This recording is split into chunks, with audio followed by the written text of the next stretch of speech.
I'm going to assume if you're watching this, you want to do the Greenway and you've never done it before, and also that you're coming from the Canada Bay area.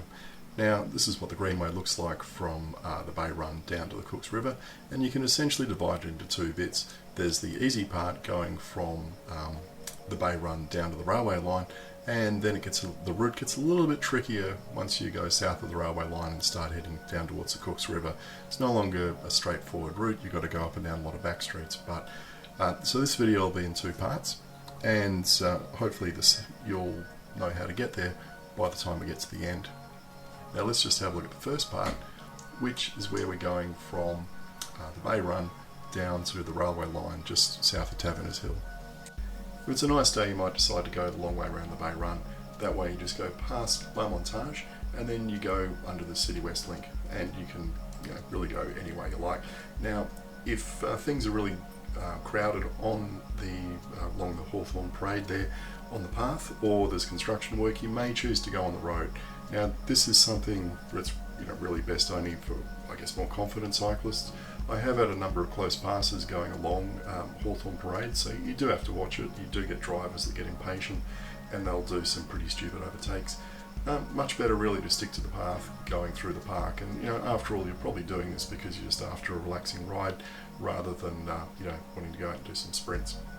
Unfortunately at the moment there is construction work going on with the path, and so there is a bit of a rough section you've got to go over.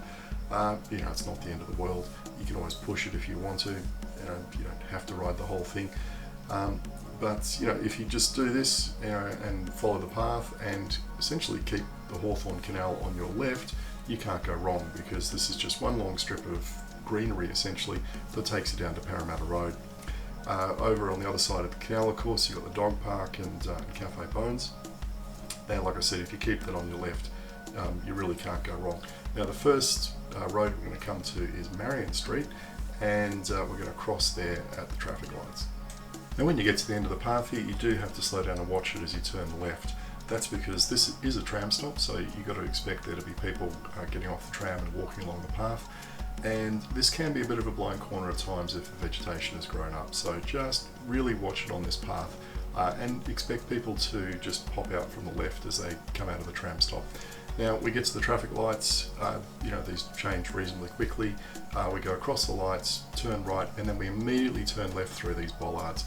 Now what you will see some people do is they won't bother crossing at the lights, they'll just go across the pram ramp a little bit further back and cross that way. But whichever way you get across, the lights are certainly the safest. And again, once you're onto this path, it's a beautiful path under the trees. It's a recreational path, not a freeway, so again, take it easy, and you'll expect to see lots of kids, people walking dogs, old people, etc. They're just out for a nice relaxing time, so don't go screaming along here like your hair's on fire. Just enjoy the view.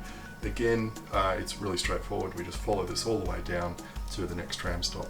Now one thing you do have to watch as we're going along here is there's a bridge that comes over from the right from a residential area, and opposite that there's a tunnel which goes under the tram lines. And again, you'll expect to see people coming across the bridge or coming out from the tunnel at this intersection. I mean, just treat it like any other intersection you would when you're driving along in your car.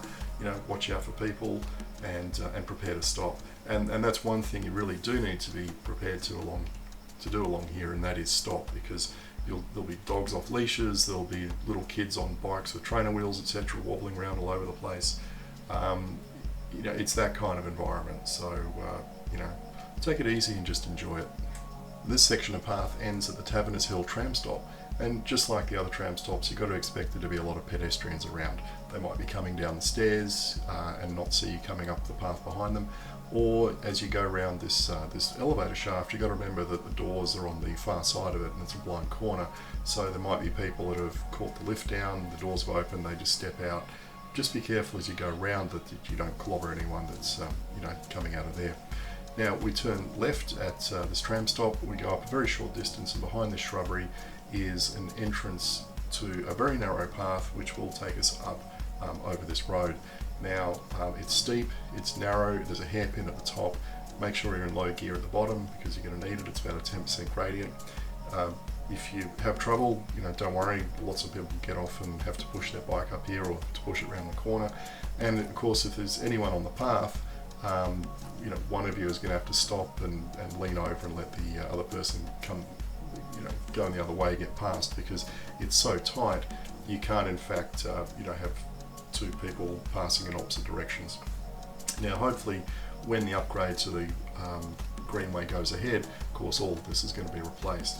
Now, when you get over the other side of the road, obviously, you take the hairpin, and we're going to come back down on the other side of the tram stop. Now, we've got exactly the same issues over this side, where there's stairs and there's an elevator, and what you'll often find is that people come down the elevator, they pull their phone out when they're in the elevator because they can't go for 10 seconds, being bored. The doors open and they step out and they're on their phone. So just watch out for that, because I've seen it happen way too many times. If you reckon those tree branches look like they're hanging a little bit low, well, you'd be absolutely correct. From here we turn left into Cadigal Reserve, and it's a pretty rough, narrow and blind corner path through here, so again you've got to watch it. As we come down from the tram stop, it is a little bit steep coming down the hill here. You will pick up some speed. All these corners around here are blind, so ring your bell as you're coming down the hill and expect to see people coming the other way. I've seen groups of like a dozen walkers going along here. There's bush care people you might see sitting on the path pulling out weeds or putting new plants in. They might be trimming back the trees, etc. So really watch out for the people. I've also seen the happiest dog walker walking along here, doing some air drumming with the headphones in, can't hear you coming up behind them. Just chillax and take it easy. The path itself, it's degraded quite a bit over the last few years thanks to tree roots and all the rest of it. It is pretty rough and bumpy. I have seen a young kid crash where a pothole developed in the path as we're going around a corner, so you've got to watch out for that kind of stuff. Just take it easy and again enjoy the view.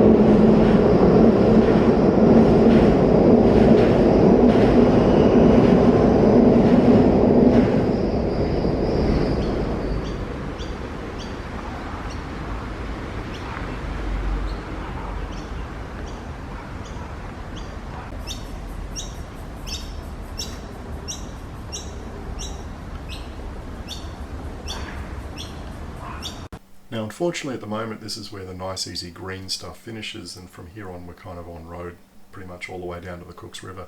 So if you're not a confident cyclist or you've got young kids with you and you don't want to go on the road, now's a good time to do a U-turn and go back.